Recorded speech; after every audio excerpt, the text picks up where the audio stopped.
Always welcome साथियों, digital class हमेशा आपके साथ। विद्वानों, अपनी प्रोडक्शन इंजीनियरिंग की सीरीज चल रही है। जो भी कंटेंट अब तक आपने पढ़ा है और आगे इस वीडियो में पढ़ने वाले हैं, सारा कंटेंट आपको पीडीएफ फॉर्मेट में अवेलेबल रहेगा। जिस तरह से मैकेनिकल इंजीनियरिंग, जनरल नॉलेज की अन्य सीरीज कंप्लीट अवेलेबल हैं।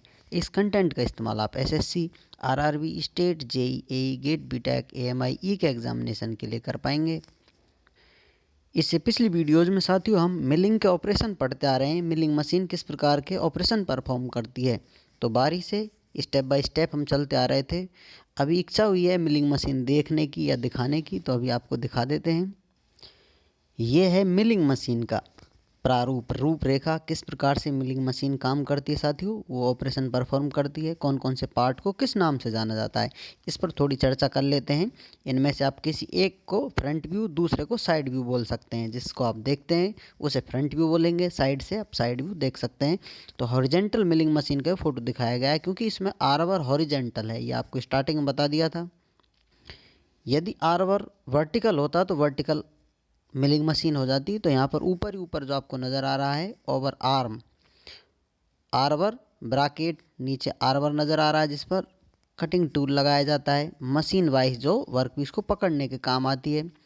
उसके नीचे क्रॉस ट्रेवर्स हैंडल लगा हुआ है। नीचे नी बोला जाएगा उसको, वर्टिकल ट्रेवर्स हैंडल उसके नीचे लगा हुआ है, जो फ्रंट व्यू आपको दिखाई दे रहा है। साइड व्यू की तरफ आते हैं तो टेबल, फीड हैंडल, टेबल के ऊपर आपकी वाइस लगी हुई है, मशीन वाइस, जिस पर जॉब पकड़ा हुआ है। अब फीड देते रहेंगे इसको। साइड में जो हैंडल नज़र आ रहा है आपको, फीड हैंडल से आपके वर्क पीस पर ऑपरेशन परफॉर्म होने स्टार्ट हो जाएंगे। अब आर्बर पर किस प्रकार का आपका टूल लगा हुआ है, वो टूल विशेष इंपॉर्टेंट रोल अदा करता है ऑपरेशन परफॉर्म करने में। कौन सा आप वर्क पीस बना रहे हैं या किस ऑपरेशन को परफॉर्म कर रहे हैं किसी मिलिंग मशीन पर। यदि आप चाहते हैं कि आपको वर्टिकल मिलिंग मशीन दिखाई जाए, तो यहाँ पर अवेलेबल है वर्टिकल मिलिंग मशीन भी आप देख सकते हैं। सबसे ऊपर आपको हेड, उसके नीचे चक लगी हुई है, मोटर लगी हुई होगी हेड में। कहीं से अरेंजमेंट कहीं से घूम फिर के आ सकता है, समझ लीजिए हेड में है। चक लगी हुई है, चक पर अभी तक वर्कपीस को पकड़ते थे, यहाँ पर कटर को पकड़ रखा है चक ने। नीचे वाइस लगी हुई है, जिसमें आप वर्कपीस को डाल सकते हैं। वर्क टेबल है इधर उधर घुमाने के लिए, टेबल क्रॉस या ट्रांसवर्स हैंडल कह सकते हैं आप इसे।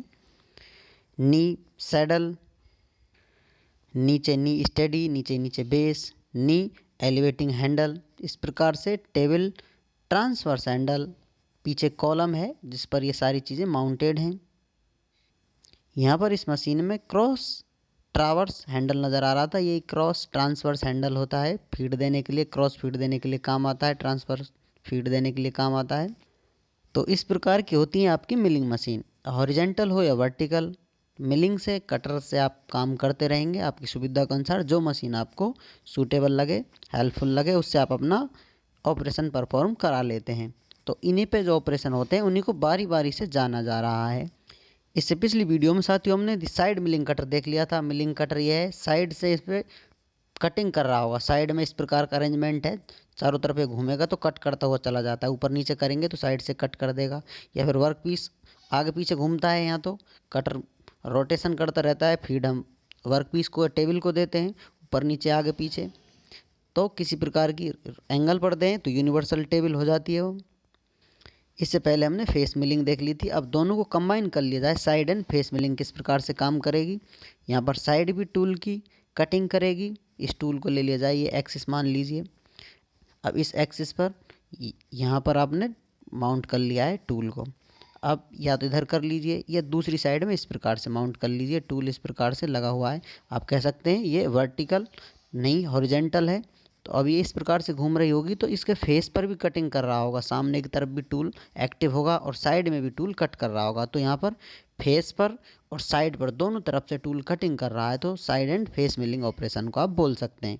ये आर बर आप किस प्रकार से हो सकती है, कटर इस प्रकार लगा हुआ हो सकता है। तो यहाँ पर इंपॉर्टेंट रोल है, फेस कट कर रहा है और साइड भी कट कर रही है, तो इसलिए इस ऑपरेशन का नाम साइड एंड फेस मिलिंग कहलाएगा।